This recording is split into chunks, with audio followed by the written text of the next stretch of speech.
Hello, Cancer, Sun, Moon, Rising, and Venus Signs. Kamusta kayo? Sana po ay nasa mabuti kayong kalagayan. Welcome back po sa Star Tarot. Kung bago kayo rito, welcome din kayo. Thank you for your support. I truly appreciate it. God bless you all, Cancer.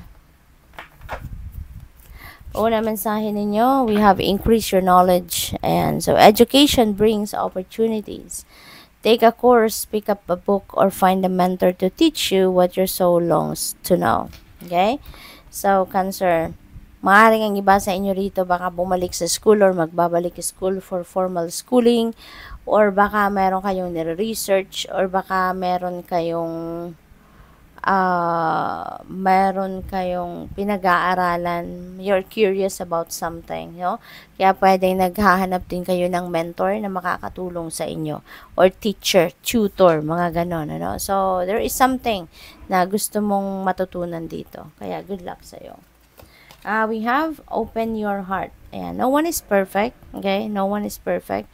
So, stop judging yourself and others and let love heal the situation, okay?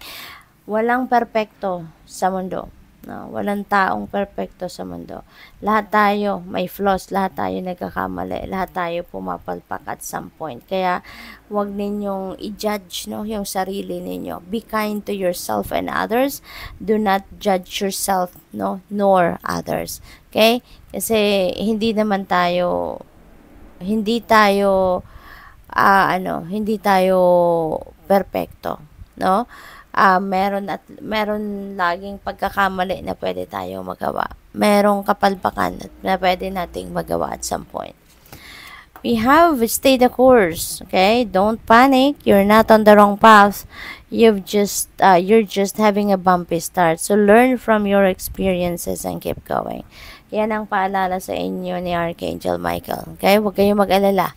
Huwag kayong mag-panic. Huwag kayong matakot.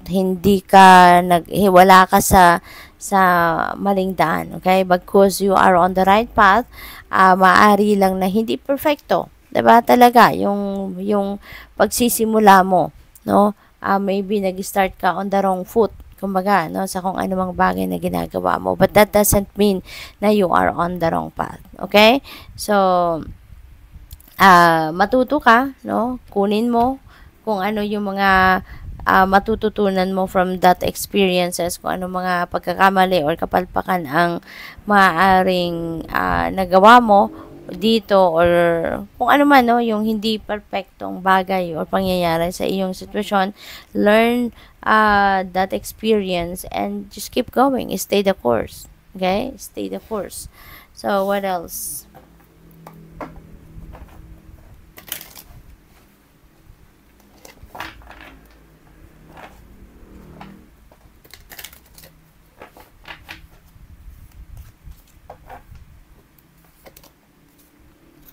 Plant the seeds of hope. Okay? Plant the seeds of hope, nurture them, and watch them grow. Ayan, lagi lang kayong magtitiwala. At lagi lang kayong umasa for the best possible outcome. Kasi kapag buhay na buhay lagi yung pag-asa sa puso natin, you can expect that good things will come your way. Kasi umaasa ka na merong magagandang pangyayari, or umaasa ka na merong magandang mangyayari sa buhay ninyo. Kaya, yun ang maa-attract mo. Yun ang mamamagnetize mo na kind of energy, no? Kung ano ang mabuti, kung ano ang maganda, kung ano yung maayos, no? Kaya, alagaan ninyo yung pag-asa, no? Lagi sa puso ninyo. Kasi yan din ang makakatulong sa inyo para mag-invite kayo na magandang kaganapan sa buhay ninyo. Do not ever entertain negativity, no? Sa buhay or sa isip ninyo. Live by faith, not by fear, knowing your heart and soul that God gave you the ability and courage to carry out great plans. Okay? So, live by faith. Magtiwala ka at huwag kang matakot. Okay? Alam mo sa puso mo daw, no, na binigyan ka ng Panginoon ng abilidad at tapang at inner strength, no, to carry out great plans. Binigyan ka you're equipped, no, with talents, skills, and gifts, and courage, 'di ba? para maisakatuparan mo kung ano man ang mga plano niya para sa'yo, or kung ano yung purpose mo, ano yung dreams mo, ano yung goals mo. Okay?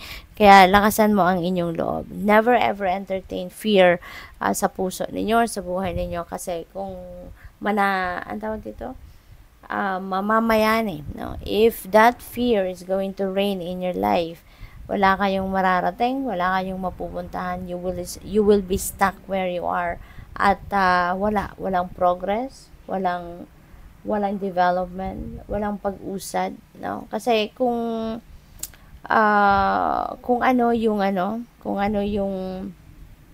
takot yung namamayani sa puso mo, ipiprevent ka nito from taking action, no? Pipigilan ka ng takot, no? Para kayo ay pipigilan ka ng takot para kayo ay magsimulang mag-take action para sa kung ano man ang mga bagay na gusto mong gawin or gusto mong mangyari. So what else? We have, sometimes you may think God isn't listening because He didn't answer your prayer. Later, you may be thanking God for that unanswered prayer. Diba? Parang blessing in disguise. Sometimes may mga nangyayari, no, na parang sa una naiinis tayo, diba, nagagalit tayo, nagtatampo tayo sa Panginoon kasi parang ang tagal-tagal mo nang dinadasal pero hindi nangyayari. Diba?